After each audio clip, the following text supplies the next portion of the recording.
The name of our session is Energy Supply in the State, Player or Moderator. In this session, we're going to take a look at the question of the public sector's role in facilitating and driving the green energy transition towards climate neutrality. Before I introduce our esteemed panelists, I'd like to give a little brief overview of how this session is going to run today. We'll, of course, have an opportunity for our audience to participate. You can submit chats there in our online platform, and your questions, of course. And after 2 rounds of questions, we will conclude with a statement by Gauri Singh. Right now, though, I would like to take a moment to introduce our very esteemed panelists. We've got about 30 minutes for this panel, as Melinda said, so I'll be sure to keep these intros brief. Joining me today are Fatih DÖNMEZ, Minister of the Ministry of Energy in Turkey; Majid Mahdi HANTOUSH, Minister of Electricity for Iraq; Gauri Singh, the Deputy Director General of IRENA; Dr. Angela Wilkinson, Secretary General and CEO of the World Energy Council; and Christelle VERSTRAETEN, Senior Director for European Policy at ChargePoint. Ladies and gentlemen, welcome. It's such a pleasure to have you all with us today. I would like to start, though, with a quick question for our audience members, and that means, audience, it's your turn to take a look at our Slido channel. Here we go. This is a multiple choice question. Who should lead the global energy transition? Here are your options: international organizations, nation states, citizens, the private sector, or everyone together. As your answers come in, we will go ahead and move to our panelists. And as a reminder to our panelists, please try to keep your responses to 3 minutes or fewer. I'd like to start off first with a question for Minister DÖNMEZ. Minister DÖNMEZ, can you please give us an introduction on the role of state and public sector in the formulation of national energy transition policies and the implementation of these policy frameworks with the main economic and societal actors? Hello, everybody. Thank you, Ms. Porto. Distinguished participants, ladies and gentlemen. Beginning my words, I would like to thank to the German federal government for hosting this virtual conference during these challenging times. Last year was a very difficult period for all of us. During this period, energy supply security has consolidated its place as the top priority in the energy policies of countries. Needless to say, to secure supply, maintain stability and resilience of markets, as well as continuity of investments, are important tools. Even at these times, continuation of implementation of the energy transition policies is very encouraging. Energy transition is not only a transition of fields, but a transition of institutions, markets, market players, and consumers. So it sounds simple, but it is a complex challenge. The burden of this transition is on government's shoulders. Public sector is responsible for the establishment of a sound, reliable, and predictable investment environment for investors by setting up the policies, legislation, and incentives.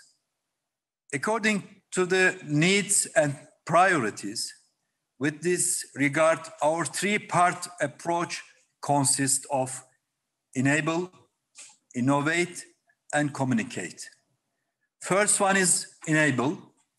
Grid, legislation, and system security should enable maximum utilization of renewables. For example, in Turkey, we have practically zero curtailment for renewables. Second one is innovate. Private sector involvement alongside increasing the share of startups is important to accelerate energy transition. Since the process is complicated, more result-oriented pilot projects are a must. As Turkey, we will finance pilot storage projects in all our distribution regions to eliminate the storage challenges stemming from increasing renewables. And the last one is communicate. As a game setter and facilitator, governments establish the main policy framework in coordination and consultation with all the stakeholders, including NGOs, financial institutions, and private sector. Without participation of different stakeholders, realization of the policies with regard to transition projects would be very difficult. This shows the significance of the establishment of collaboration and harmony between public and private sector, both at national and international levels. Concluding my speech, I hope that next year we can have a face-to-face meeting. Thank you very much. Goodbye. Thank you, Minister DÖNMEZ. We also hope that next year will allow for face-to-face interactions. Thank you very much for your contributions today. Ladies and gentlemen, we're having a couple of technical issues on our side, and I've received word that Minister HANTOUSH is not yet with us. So I'd like to go ahead and address my next question to Ms. Singh. Hello, welcome. Thank you for joining us today. I wanted to ask you, IRENA directly collaborates with more than 160 nation states from all over the world on renewable energy policies. Could you please give us a short introduction into the role of the state in further accelerating global energy transitions? Thank you so much for having me on this very important panel at the Berlin Energy Transition Dialogue. And I just want to take further what Minister DÖNMEZ has said and go on to say that last year was a very challenging year, but it also threw up opportunities for countries to rethink what their energy systems could look like in the future. IRENA has yesterday, it launched a preview to the World Energy Transitions Outlook.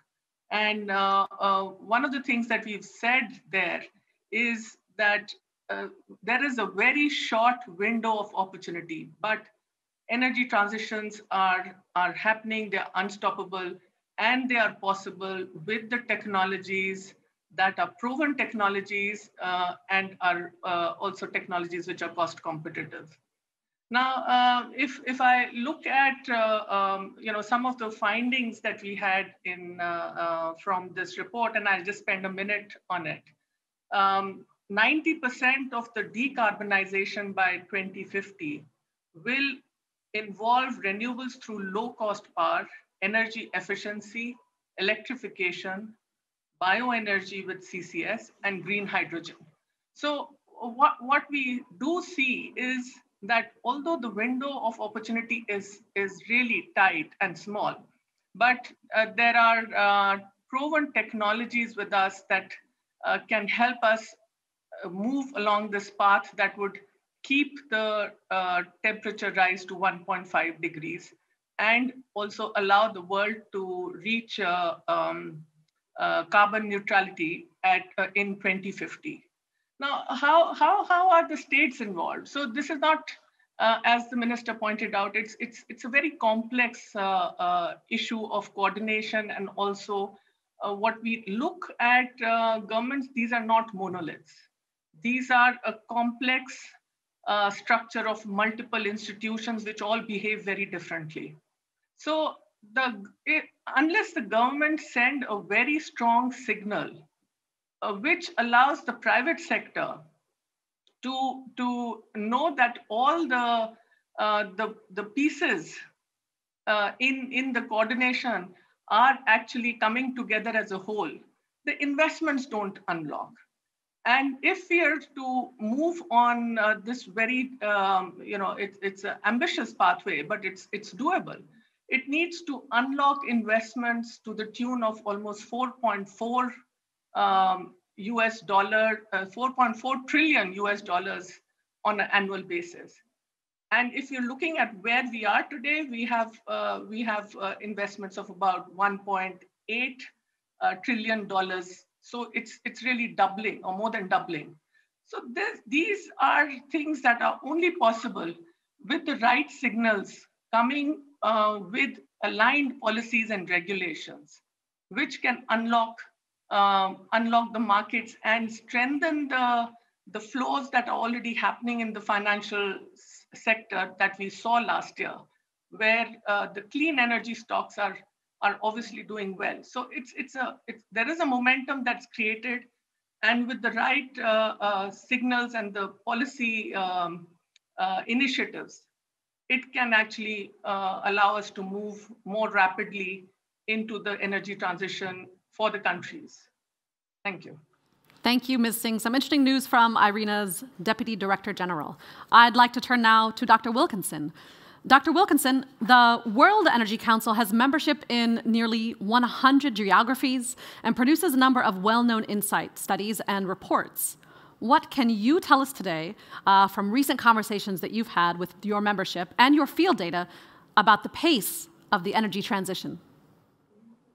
Thank you, Jennifer, and thank you to the Berlin Energy Transition Dialogue. Excellencies, ladies and gentlemen, I'm delighted to join you today and share some new insights. I agree with the Minister that government has a huge enabling role to play, and I also congratulate IRENA for their report yesterday. And I was particularly excited about the socioeconomic impacts flavour to the report. I have been banging on about humanising energy for a year and a half now, and I'm pleased to see that this is being picked up. From our field research, let me just share a couple of nuggets. We have been conducting regular surveys on the impacts of the COVID crisis and the recovery planning that's going on.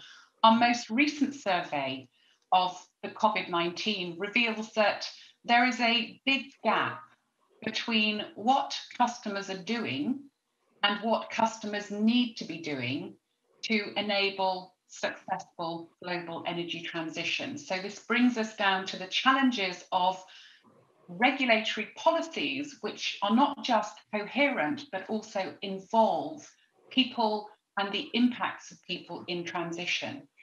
And from today, we launch our 13th World Energy Issues Monitor, and we've been tracking the 25 different issues associated with energy transition for over a decade. And that, just one highlight from that, is that we have seen a new emphasis on the challenges of affordability, an increase in this as an action priority, particularly in the post-pandemic context of affordability and the rise of energy justice issues in all geographies. So the state has a really important enabling role, but implementation is not going to be manageable unless we really take into account these socioeconomic impacts and manage the affordability and the justice matters that have emerged in the COVID crisis. Let me stop there for now. Thank you very much, Dr. Wilkinson, my apologies, talking about socioeconomic impacts and affordability. My next question is for Ms. VERSTRAETEN. From your perspective as a representative of a leading e-mobility power charging company standing at the brink of mass e-mobility markets, how can states prepare, facilitate, and accelerate the upcoming mass market expansion of sustainable green e-mobility? What about current initiatives also of the EU and implications for member states? Well, first of all, let me thank you as well, the organizers, for having us and having me today on this very distinguished panel. It's a great privilege for me. So yes, indeed, I think e-mobility is a great example to illustrate these questions. ChargePoint is a long-standing provider for electric vehicle charging infrastructure solutions. 12 years experience in the US and now more than 4 in Europe. And what we have noticed from that experience is that, as it has been already said, the states and the policies are really instrumental to at least set the right framework to drive those investments happening.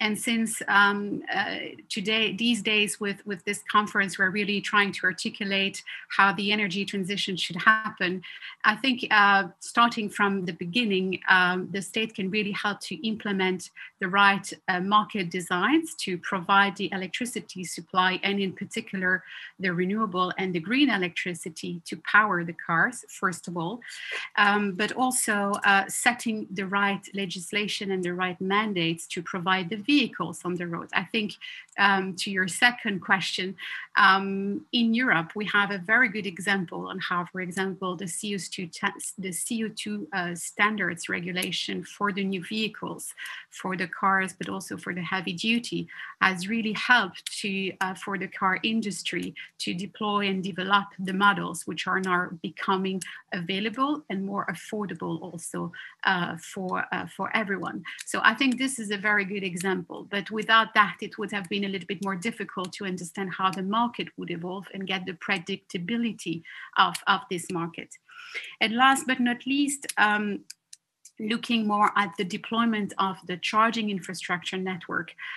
Well, again, here it's all about integrating the different policies, right? It's to understand first what are the targets, what's the vision.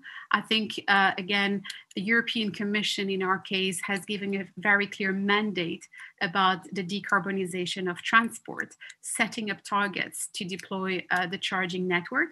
But I think it's really beyond that. It's really about setting, as I was saying earlier, the right market condition to make sure that these investments happen. And we have a very good momentum now in Brussels happening with the Fit for 55 package coming up in June, which is all about these proposals, starting with the revision of the Alternative Fuel Infrastructure Directive, but also the Renewables Directive that has actually an obligation for renewables fuels. The revision, of the Energy Performance of Buildings Directive. I mean, as you may see, there are many pieces of legislation that needs to be coordinated to just make it happen. And that's where the states and the government can help to have and develop this integrated approach. Thank you, Ms. VERSTRAETEN, talking about an integrated approach. I'd like now to go to our audience poll responses. Remember, the question was, who should lead the global energy transition? And in a moment, you'll see about half of you said all together, followed very closely, though, by nation states. And I want to think about the other respondents as I ask my next question, which we're moving on to our second round of questions. And I'll ask this question to Dr. Wilkinson. Given that large multinationals are among the largest direct and indirect greenhouse gas emitters today, with some notorious for greenwashing CSR activities, how can multinational corporations henceforth contribute effectively and in a binding manner to the emissions goals set by the Paris Agreement from 2015? Dr. Wilkinson? Right. Well, the reality is that investors and corporations are working hand in hand. You can't scale up these new technologies without the incumbent market players also playing a part in taking them to scale. From the World Energy Council perspective, we try to avoid this polarization between heroes and villains in energy transition and try and think of what's the constructive role for everybody, taking a seat at the table. Everybody needs to play a part in this transition. That's what your poll reveals. All of us are going to have to be part of the leadership on this. And the investor community has been using the what's called the environmental, social and governance risk framework to allocate its capital allocation.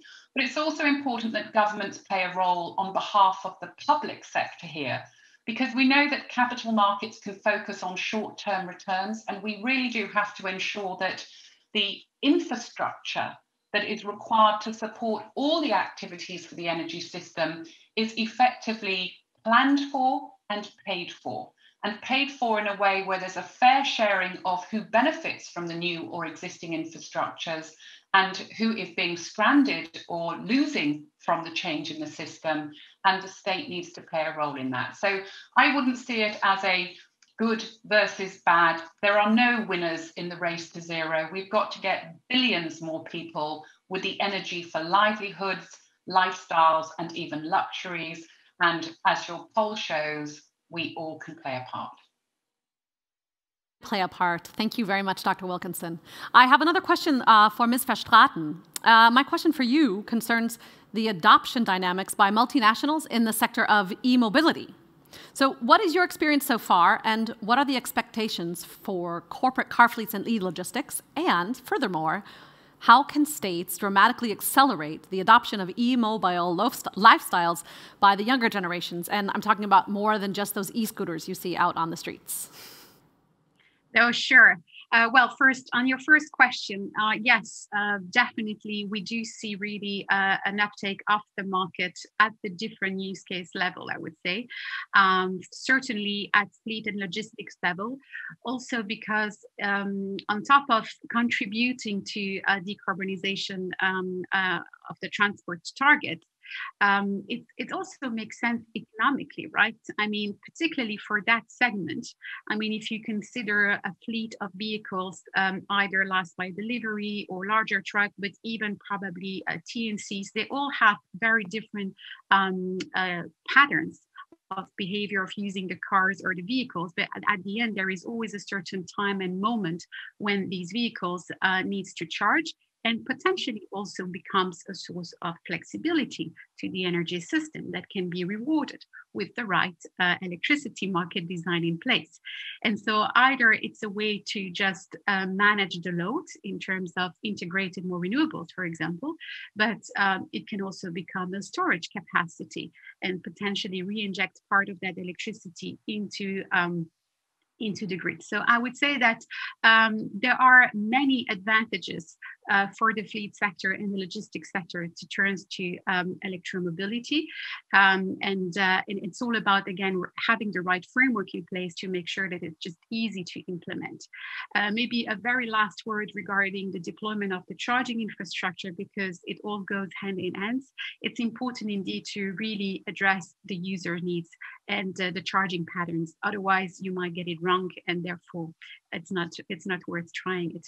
On your last question, we are less involved in that aspect, but the way I perceive that, it's really more about developing the right framework for the mobility as a service, right? It needs to be easy for the user to just use all these new mobility services that are available, either at city level, but also beyond. I mean, in large countries, it should be easy to commute from a more remote location and being able to use different means of transport. And this is more about really developing a comprehensive offer for what we call MaaS, so mobility as a service. And it probably needs to be developed in conjunction by the different players, so the authorities, the users, and those who can offer those mobility services. Thank you very much, Ms. VERSTRAETEN. I want to make sure we leave enough time to get back to our final statements, but we have had an audience question come in that actually means a lot to me. It talks about the energy disruptions that we just saw in the state of Texas in the United States, and if the result of those interruptions because of extreme cold weather, if they'll make an impact towards a climate-friendly energy transition. We have just a couple of minutes for this question, and I would like to open the floor to see which of our panelists would like to respond to this. If you are ready to talk, please go ahead and do so. Okay, let me throw something in, Jennifer, just from the reflections that we've had in our community. So, yes. We're a bottom-up community, so these are not filtered or edited. What's very interesting around the Texas case is the cultural aspects of choices around energy systems design. That the Texas grid is independent of all the other parts of the state. And we want in energy transition to think about the most cooperative solutions moving forward, and regionally pooled grids and regionally pooled pipelines and enabling molecules and electrons clean, both of them is very important. But the Texas case, I think, shows us that our regulatory frameworks aren't up to the job, and that culture is a big part of energy transition pathways. So this is why we have... I'm sorry, I think that we have unfortunately lost Dr. Wilkinson's feed. We'll see if we can come back to her. But for right now, I would like to go to Ms. Singh. Emphasis on human. And I have a final question for Ms. Singh. Thank you for your patience. Generally speaking, what can be done to help nation states with these complex multilateral implementation processes, and more specifically, those that are lagging behind the fast-evolving energy transition trends and policy targets? Ms. Singh?